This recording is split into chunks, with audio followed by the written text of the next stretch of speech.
Welcome to Chillin' 101. We hope this video helps. In this video, I will show how to make a trading Discord server. Start by defining your niche and audience, then set clear goals for chat, learning, and alerts. Plan the structure with channels for announcements, strategies, trade logs, and resources. Decide roles and permissions to protect discussions and pin important messages.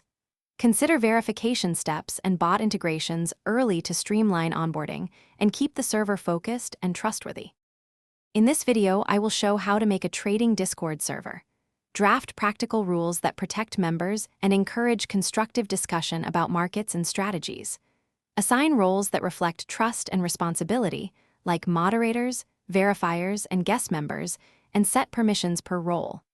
Use bots for verification and automate rule checks to reduce workload. Keep rules visible and enforce them consistently to build a respectful, value-driven trading community that attracts serious participants. If you're enjoying this guide, please subscribe and like if you find the video helpful.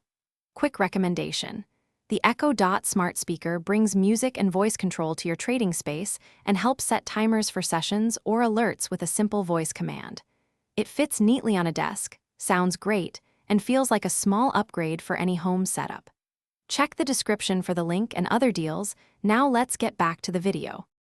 In this video, I will show how to make a trading Discord server. Choose bots that automate moderation, role assignment, and logging to keep the server tidy and secure. Add tools for price alerts, chart image posting, and news integration so members can act quickly.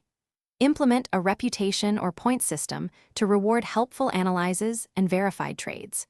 Regularly review bot permissions and tool utility to ensure they add value without cluttering channels. Thanks for watching. Consider subscribing if we helped you.